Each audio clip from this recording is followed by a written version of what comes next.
Hello guys, మనకి Indian cricket టీంలో Mohammed Siraj. So మరి కొంతమంది బ్యాట్స్మెన్స్ని కొంచెం స్లెడ్జింగ్ చేసి దాని తర్వాత వికెట్లు తీయడంలో దిట్ట అని చెప్పాలి.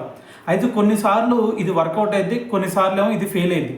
సో మరి మొన్న ఎల్ఎస్జి వర్సెస్ గుజరాత్ టైటన్స్ మ్యాచ్లో కూడా సేమ్ సినారో జరిగిందనమాట. కాకపోతే అక్కడ సక్సెస్ అవ్వలేదు, ఫెయిల్ అయింది. సో దీనివల్ల కొంతమంది కూడా రియాక్ట్ అవుతున్నారు. సో మరి గెలికి మరీ తన్నించుకోవడం అంటే ఇదే సిరాజ్ మియా అని చెప్పేసి కూడా కొంతమంది రియాక్ట్ అవుతున్నారు అనమాట.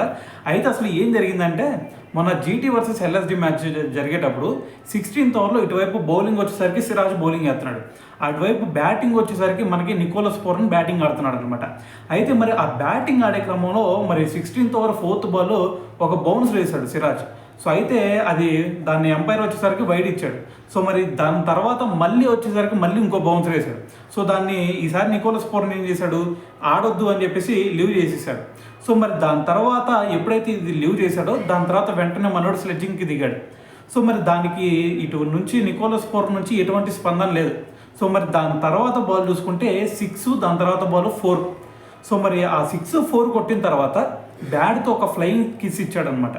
సో మరి దీన్ని చూసిన చాలామంది కూడా మరి అనవసరంగా గెలుపుకొని మరి తన్నించుకున్నావు కదా భయ్యా అని చెప్పేసి కూడా కొంతమంది కామెంట్ చేస్తూ ఉన్నారనమాట.